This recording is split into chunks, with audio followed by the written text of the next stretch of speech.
Hello everybody and welcome to another webinar part of the BPI On Demand webinar series focusing around CX and the customer experience.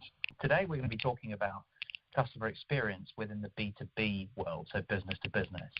And I think a lot of people focus a lot of time and attention on the selling process and the internal navel gazing to make life easier for your organization to sell more to the clients and prospects. But the problem with that is that's kind of disconnected potentially to what their buying decisions and their buying process is.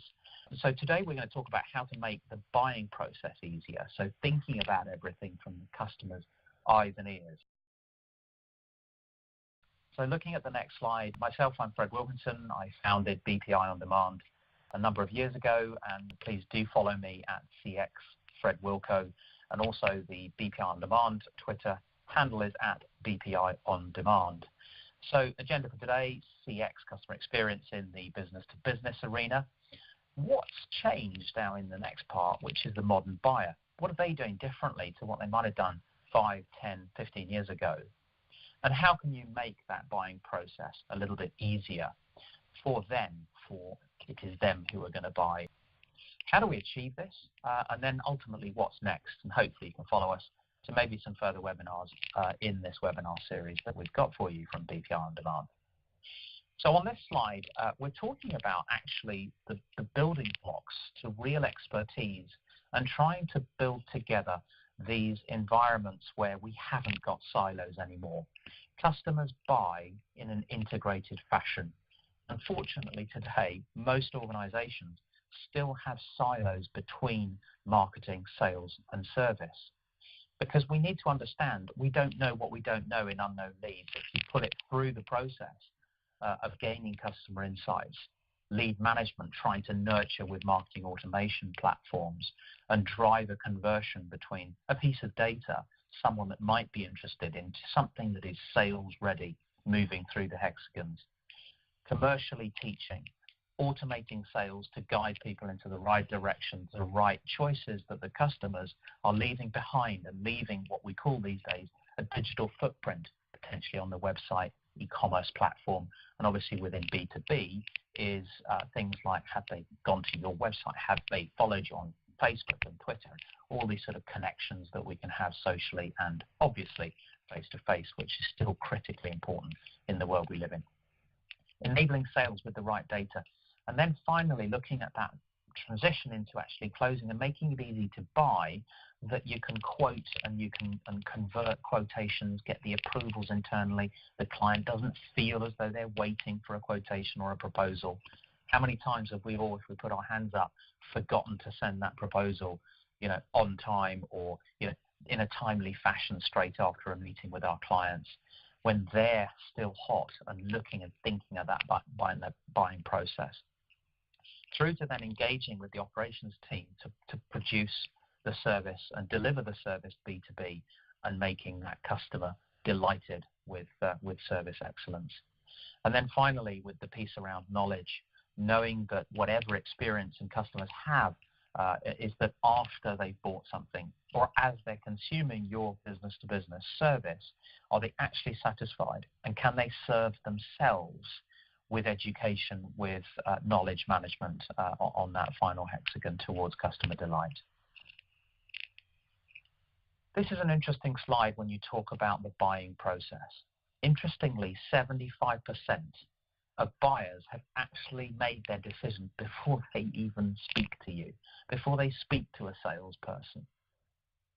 And so therefore, ask yourself a simple question. Are you catering for that? Have you got that ingrained into your alignment of what your internal processes might be, externalizing that internal process to things like social channels, LinkedIn, Facebook, even for some business-to-business interactions, and certainly Twitter, blogs, pushing the message out there through your website as well to cater for people inspecting and looking and researching heavily through all of these different channels to see who might they trust with your business-to-business service or product. What don't they like? There's a lot of dislikes in the world of the modern buyer. And I think what we can see is that there are certain areas of likes and dislikes, difficulty finding information. There are still lots and lots of businesses out there that do not embrace social media, that think that it's not for them. They think it's more business to consumer. Well, guess what, guys? B2B is kind of not real either. I've never sold anything to a business. I've always sold it to consumers, to people within businesses who are all probably on social media, finding out, trying to do research, and having an uninformative website is another critical element, making sure that it has meaning and has reference to what you do on the keep it simple, stupid, the KISS approach to trying to create a friendly brand. And then unfriendly brand voice, is it something that's just a bit staid, a bit old-fashioned, driving forward into a bit of humor that we found that tends to work, and being a bit more authentic with your messaging and your approach around everything social and web. And they can't stand, people don't like to make decisions on their own. They do like to know that someone else has done something similar or had a service similar to their experience. So moving swiftly on, the likes, what do they really think? What are they doing? So they could be out at a restaurant, they could be out on holiday, they could be somewhere completely different. They want to gather knowledge. They want to be able to look at the research and do that in their own time. Looking at a buyer, they are looking at maybe even up to 12 searches as an average on various different research engines or portals or areas that they can look at. They like to make decisions as a team, bouncing ideas off one another, board meetings, and making that consensus decision on buying your service or product. Which ultimately, if you look back at the research they're looking for and trying to make decisions as a team, referenceability becomes key critical. Are they trusted by other people? Can I trust these people with my business in the service or product that I'm about to buy? So how do we look at this? And so how do we achieve this? It's about creating a web experience that's authentic, that has that credibility, and authenticity and credibility go hand in hand. So communicate like you would normally communicate if you were face-to-face with people. Don't try and sell online. Really just try and provide your experiences and how to help improve another organization do the same. And where you've shared your customer success stories elsewhere will bring your credibility. Happy customers will bring back credibility and thus improving your web experience because they're shouting about you, not just on your website, but potentially through social media channels too. So starting with the website, is it clear? Keep it simple, stupid. Keep it easy to understand. Unfortunately, in our businesses, we sort of get tunnel visioned around who we are and what we do, and we think everybody else knows that. And we think that they have a similar understanding level that we do. But of course, we're passionate about what we do. We have some tunnel visions. So therefore, do our clients think about it in the same way? Prospects think about it in the same way? They don't. So we've got to make sure that information is simple and clear. And also, actionable decisions, making sure that it's easy to find. Are you easy to find? Is your website easy to find? And is content tagged in the right way that can appear on certain search engines and social media platforms? And how much can buyers engage with it? Are they reading stories that are sort of pertinent to their industry? People are very much focused on how they operate, how their industry works. And if you can provide information, case referenceability online and through social channels that's relevant to that person's industry, then you're going a long way to make it more engaging for that individual. Credibility. Moving on to the slide around profiles. Do the profiles of your brand match your website and services? Is there a continued story around elements that you're trying to provide to your clients and prospects that's consistent all the way through a programmatic phasing during a year or a financial year or a certain period in the year? Is there a clear brand voice? What are you trying to achieve? There's so many clients that we speak to and prospects that actually have never really created a vision. They've never really created a mission statement. Some of these things are just very basic. and then have that story all the way through to the deliverables, to a website, to a social campaign, etc., etc. And within the industry that you play, are you up to date? Are you providing information about what's next? Obviously, within my industry and our industry on the CRM and technology stage today, we're hearing huge amounts around artificial intelligence. We're hearing huge amounts when it comes to things like blockchain. So we've got to be at the front of the information age for our particular industry. We've got to try and be one step ahead.